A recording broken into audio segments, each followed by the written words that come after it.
Do you believe that the reason that the feds are embracing Bitcoin more than and cryptocurrency in general, but Bitcoin specifically, because they realize that if they don't, they can't tax it? Yeah, I don't know if the feds have realized it yet, but I think that Trump is he's that it became a presidential. This is so ironic. I was just talking about this on my channel this morning. It's like, how ironic is that? Bitcoin is created as this. Okay, we need to talk about this part. So 2009, Bitcoin is created. Also, Brazil, Russia, India, China, and South Africa created BRICS in 2009. So this group of countries came together to de-dollarize. They say we are de-dollarizing. That is our goal. But at the same time, the same year, Bitcoin was created after our biggest financial collapse in America, because all these countries are looking at us and be like, who's regulating these banks? Like, these guys are sloppy. They're literally dominating my currency, but they're not even regulating their bankers. So Brazil, Russia, India, China, South Africa came together to de-dollarize, and they rightfully are saying they're working to de-dollarize right now, right? They're creating their own digital currencies. Russia went from 70% of using U.S. dollars because of our sanctions down to 20%, and it's rumored that they're down to 0%. They're using the yuan now. They're creating their own central bank. And then all of a sudden, Bitcoin, this thing that was fraudulent, that Jamie Dimon told you it's used for money laundering. Larry Fink said it was used for money laundering. Now BlackRock says it's a flight to safety. The last Bitcoin conference, President Trump was there, RFK was there, Senator Loomis was there, and now they're like, we want to bring Bitcoin into the treasury.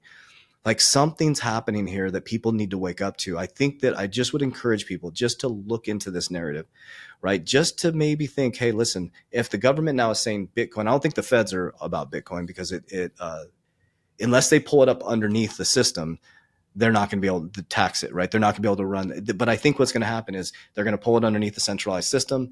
The only time they'll legalize it, or not legalize it, provide the proper regulation, which we're almost to, is when they can profit off of it.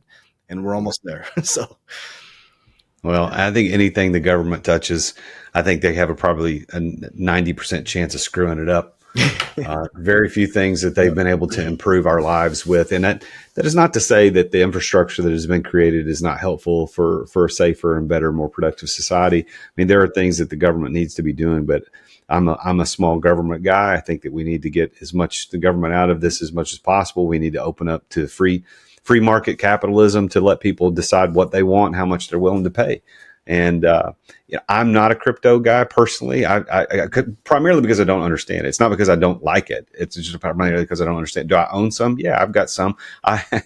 My funny story with crypto is I had an off-market crypto gifted to me several years ago that was worth, at the time maybe 10,000 US.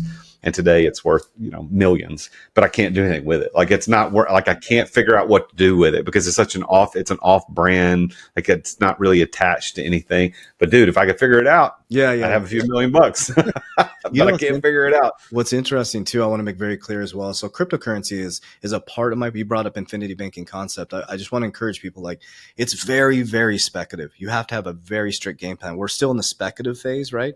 So I use what's called the risk pyramid. You brought up infinity banking. I use insurance. So I'm diversified heavily out of crypto. So what I did is 2020 to 2022, I pulled profits as everybody's trying to get rich. I pulled profits. I use insurance. I use infinity banking concepts. So I use IUL policies. I max funded my policies. I created more businesses. I created more cash flow. I bought silver, and then I'm using Bitcoin as my gold. And now we're going to use the next bull run to pull it down, max fund more insurance policies, borrow against ourselves to get multifamily real estate. So I'm super into diversification. Like, I don't want people to think that it's just about crypto. Crypto is a great opportunity. I hate to say this. I don't like the get rich quick, but to make a large amount of money in a short amount of time. But most people get wrecked in crypto because they don't have a game plan and they don't have an exit plan.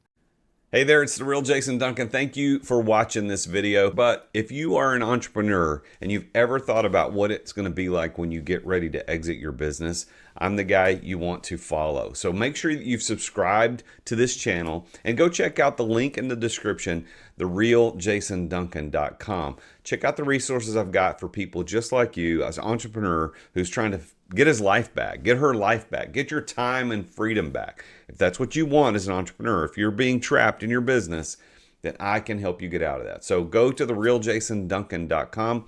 The link is in the description, and check out one of these videos. I'll see you next time.